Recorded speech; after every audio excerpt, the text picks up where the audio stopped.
There are more than 10 million children in India who are on the streets. There are 11 million child laborers in India.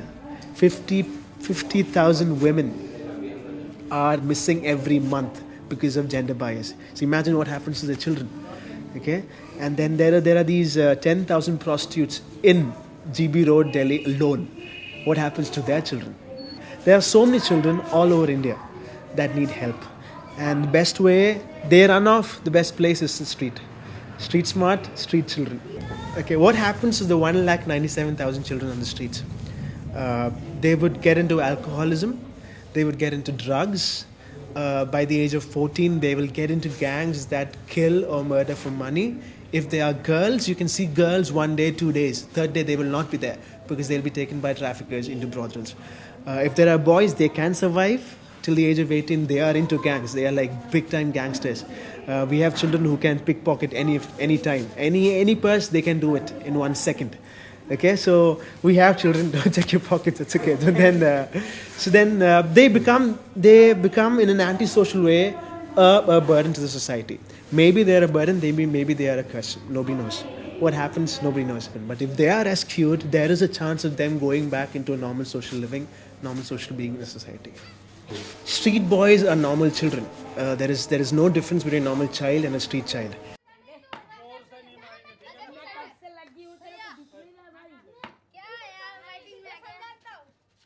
So they love to have fun, and the best thing is they are the smartest kids ever.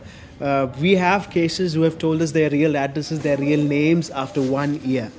1 year means like 12 months of staying here, knowing about the Lord, loving them, counseling them, and still they took 1 year to tell their addresses.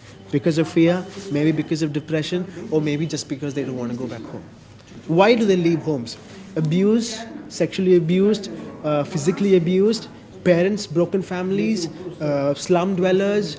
Then there are special children who run off because special children are considered to have evil spirits. They are a curse on families, and there is nothing that they can do about it. So the best way is to drive them away from homes.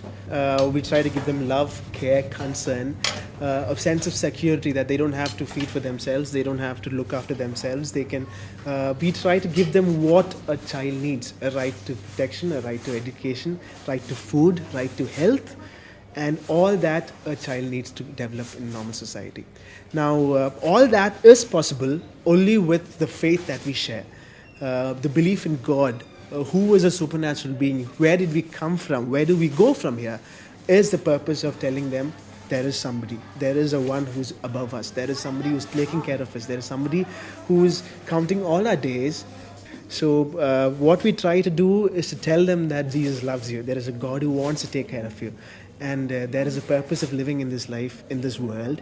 And you need to finish that purpose. And there are ways. We teach them, counsel them, give them medical care, tell them what to do, what not to do, what to think of, and what are the wrong things. They get scoldings.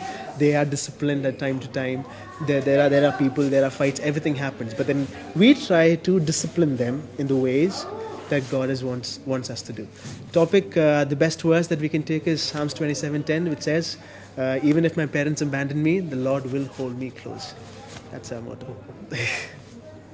So now we want prayers where we can actually see and figure out what we can do to the children who come here.